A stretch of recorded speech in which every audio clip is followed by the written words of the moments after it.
शिकायत। Moral stories in Hindi.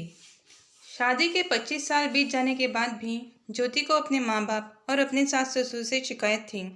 वो अपने साथ हुए छल को कभी भूल नहीं पाती हैं। जौनपुर छोटी सी जगह से थी ज्योति। घर में पैसों की तंगी थी। 2 बहनें और एक भाई, माता पिता का परिवार था। किसी तरह ट्यूशन वगैरह करके सबने अपनी अपनी पढ़ाई पूरी की। ज्योति ने सोशल साइंस में एमए किया था। इसके आगे पढ़ाने की औकात माँ बाप में नहीं थी।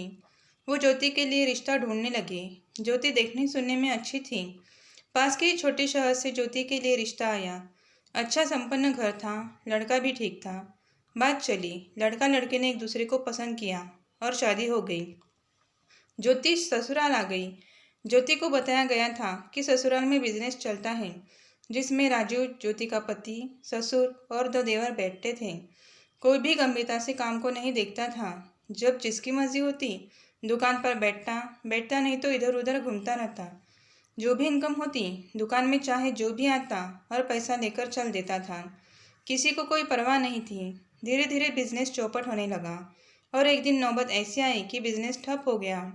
घर में अब रोज़ ही किसी न किसी बात को लेकर चिक शुरू हो गई। ज्योति ने एक बेटी को जन्म भी दिया।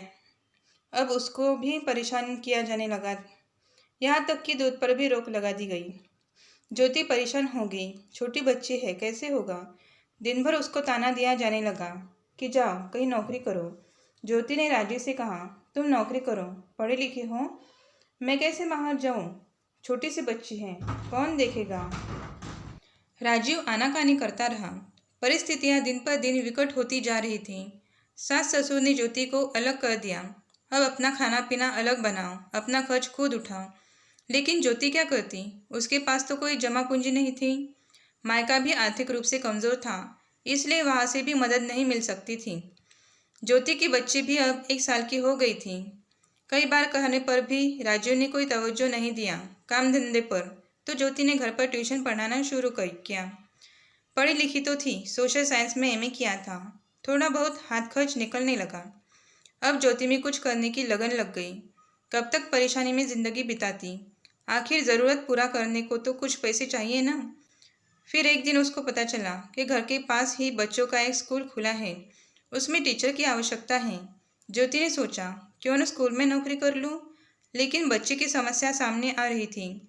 ज्योति की एक चाची थी जो इसी शहर में रहती थी। ज्योति ने उनसे बात की कि आप 3 घंटे मेरी बच्ची को अपने पास रख लेगी, तो वह तैयार हो गई। इस तरह ज्योति ने स्कूल में नौकरी कर ली। ज्योति एक दिन राजू से बोली, मेरे स्कूल में क्लर्क की जगह है, तुम वहाँ अप्लाई कर दो, ग्रेजुएट बंदा चाहिए, और तुमने तो एमए किया हुआ है, अपने सर्टिफिकेट दे दो, मैं स्कूल से बात कर लूँगी। लेकिन राजू आनाकानी करता रहा। कई बार मांगने पर भी अपना सर्टिफिकेट नहीं दिया। फिर एक दिन ज्योति और राजू में भयंकर लड़ाई हुई कि कैसे घर का खर्चा चलेगा, तुम कुछ करने को तैयार नहीं हो। ज्योति ने ज़बरदस्ती राजू का सर्टिफिकेट निकल कर देखा तो वो ग्रेजुएट भी नहीं था। मतलब ग्रेजुएशन पूरा नहीं किया है, आधे में ही छोड़ दिया है। वो बस इंटर ही था। ज्योति ने तो अपना सिर पीट लिया। शादी के समय कहा गया था लड़का एमए पास है, अब इंटर पास लड़के को कौन नौकरी देगा। कुछ नहीं हो सकता था। जब राजू से बोला कि तुम लोगों ने झूठ बोलकर शादी की, तो राजू बोला, हमने झूठ नहीं बोला, मेरे माता पिता ने बोला है, उनसे कहो जाकर। अब सास ससुर से कुछ कहती तो कहते बहू हमसे लड़ती है। इस बात को 25 साल हो गए। ज्योति की बेटी भी अब 22 साल की हो गई है। अब ज्योति सीनियर सेक्शन में पढ़ाने लगी है। स्कूल से आने के बाद घर पर ट्यूशन भी करती हैं। अब इसी तरह वो अपनी बच्ची को पढ़ा लिखा रही है। राजू अभी भी घर पर बैठे हैं, कहीं कुछ काम नहीं करते। यदि कहीं बीच बीच में कोई काम करते भी हैं तो कुछ दिनों में वहाँ से भगा दिए जाते हैं, क्योंकि खाली दिमाग शैतान का घर। नशा करने की लत लग गई है। पता नहीं पीने पिलाने को पैसे कहाँ से आते हैं। बस ज्योति की ज़िंदगी की गाड़ी ऐसे ही चल रही है। उसको अपने माँ बाप से और सास ससुर दोनों से ही शिकायत है कि उन्होंने झूठ बोलकर मेरी ज़िंदगी खराब कर दी। यदि ज्योति पढ़ी लिखी न होती तो उसका और उसकी बच्ची का जीवन तो अंधकारमय ही था। Subscribe my channel and thanks for watching.